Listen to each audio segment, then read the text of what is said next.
নমস্কার বন্ধুরা, সবাইকে সুবর্ণা ভিলেজ ব্লগে অনেক অনেক স্বাগত।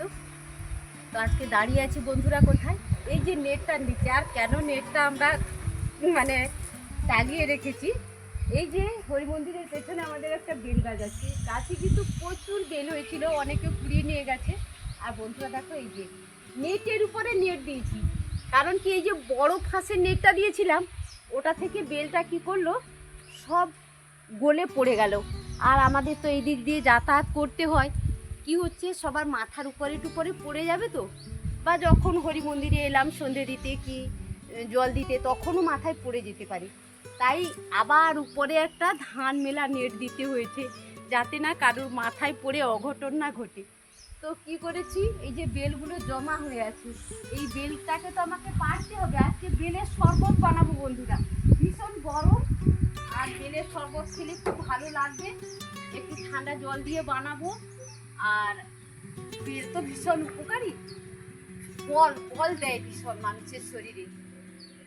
কি হবে, বেলটা পড়লো, এই যে বন্ধুরা, সঙ্গে সঙ্গে কিন্তু নেট পেরিয়ে আবার ঘুরে এসে বেলটা পড়লো, কিন্তু সেই ফাঁকা নেট দিয়ে এত বড় বড় ফাঁস।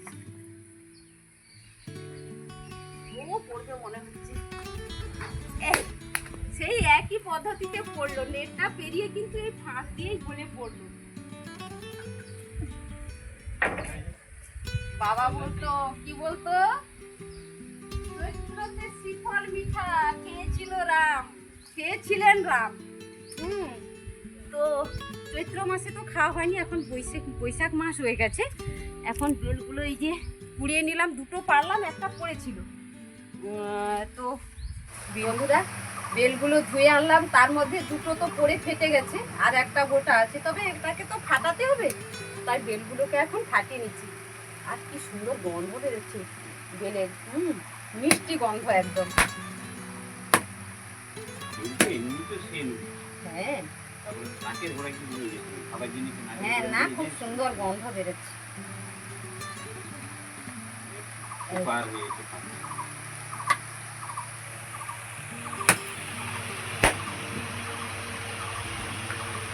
বেলগুলোকে আগে ফাটাই, তারপরে এটা একদম ভেতরে এটা বেরিয়ে গেছে শাঁসটা।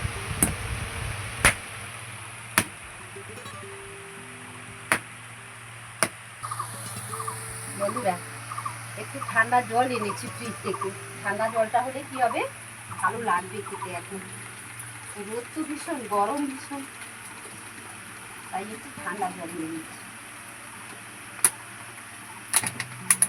এরপরে কি করবো, চামচ দিয়ে সব ভেতর থেকে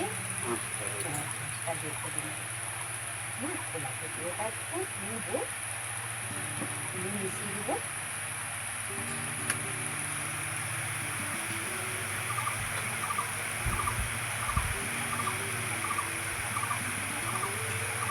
ভালো করে এর আংশটা বের করতে হবে, তো একটু চটকে নিলেই হবে।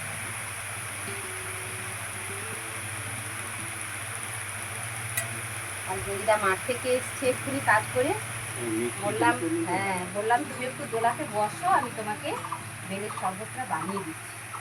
দেখ জয়িদাও এসে বসেছে মাঠ থেকে কাজ করে এসে। আর এখন ভীষণ গরম, মাঠে অবস্থা একদম খারাপ, যারা মাঠে কাজ করবে একদম থাকতে পারা যাচ্ছে না মাঠে। আর মাঠে গিয়ে যেন মনে হচ্ছে ত্বকগুলো একদম পুড়ে যাচ্ছে, গা একদম। সকালবেলা রোদটাতেই বন্ধুরা একদম থাকা যাচ্ছে না, এত রোদ, আর কি গরম, ঘাম তো একদম শুকছে না। শুধু বন্ধুরা, এই যে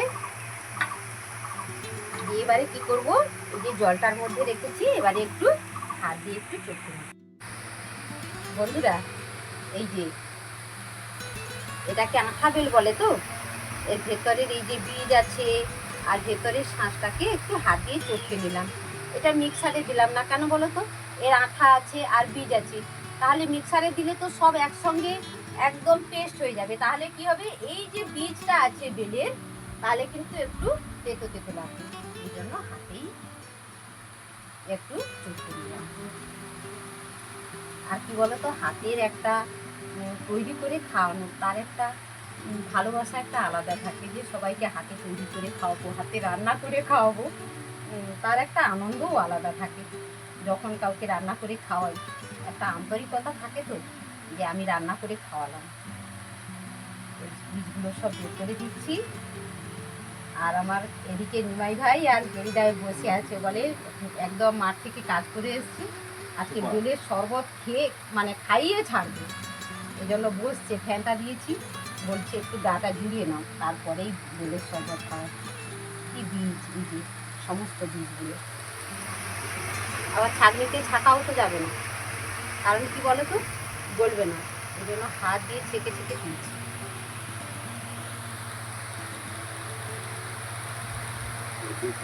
এবারে বীজগুলো তো হাত দিয়ে ছেঁকে বের করে দিলাম।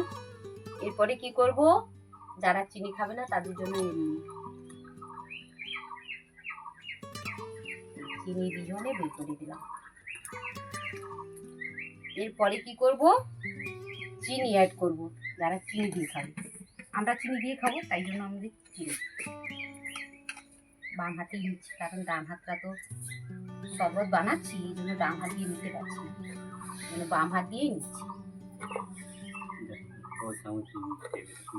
পরিমাণ মতো চিনি তো পরিমাণ মতো নিতে হবে। এর সঙ্গে কি করব বন্ধুরা, বেলের শরবত খাবো, একটু না দুধ না অ্যাড করলে ঠিক ভালো লাগে না, তাই একটু দুধ মেশাবো। ও বৌমনি, তুমি চিনি দিয়ে খাবে না দুধ মেশাবো? গো কোনটাই খাবে? দুধ দিয়ে খাবে না? আচ্ছা, তাহলে চিনিটা একটু মিলিয়ে নিই। এবারে কি দিচ্ছি বন্ধুরা, গরম করে রাখা দুধ। দুধ একটু দিলে তার একটা টেস্ট আলাদা হয়। একটু শর্টটা নিয়ে মিশিয়ে দিলাম শর্টটা। দেখো, এই শরবতের একটা কালার আলাদা, আবার এই শরবতটার একটা কালার আলাদা, তো এর টেস্টও কিন্তু আলাদা হবে। হ্যাঁ, দুধ আছে, তার একটা টেস্ট আলাদা হবে। অনেকে দুধ দিয়ে খেতে পারে না, তাই দুধ দিয়ে দিলাম না, এই জন্য সব আলাদা আলাদা করে বানাচ্ছি। এবারে গেরিদাকে শরবতটা দিই, গেরিদা বসে আছে। আর একটা গ্লাস আনি, নিমাই ভাইকে দেবো। গেরিদা নাও, খেয়ে বলো শরবতটা কেমন হয়েছে। আর একটা গ্লাস আনি। সুপার হয়েছে, সুপার একবারে সুপার হয়েছে, ওটা টেস্টি হবে। দুধ আছে না? হ্যাঁ, দুধ আছে, তারপরে কি বলতো ঠান্ডা জলটাও আছে। বেলের শরবত একদম রেডি সবার জন্য। দারুণ হয়েছে, দেখতে ভালো লাগছে। হ্যাঁ, দেখতে তো ভালো লাগবে। দুধ আর মানে বেলের রং করে একটা আলাদা রং হয়েছে, আবার এটা বলে শুধু বেলের এটার একটা আলাদা কালার এসছে। সবাইকে বেলের শরবত খাওয়ালাম, এবারে একটু নিজে খাবো, খেয়ে দেখি কেমন হয়েছে।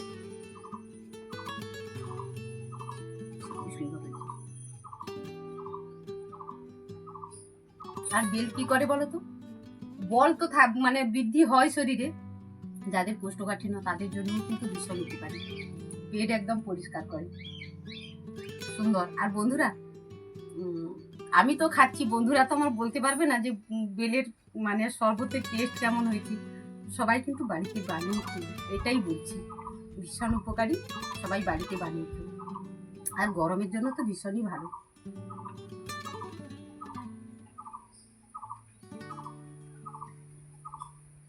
দারুণ খেতে। সবাই এতক্ষণ সঙ্গে থাকার জন্য সবাইকে অনেক অনেক ধন্যবাদ, অনেক ভালোবাসা। সবাই সুস্থ থেকো, ভালো থেকো, ঈশ্বর সবার মঙ্গল করুন। দেখা হচ্ছে পরের ব্লগে।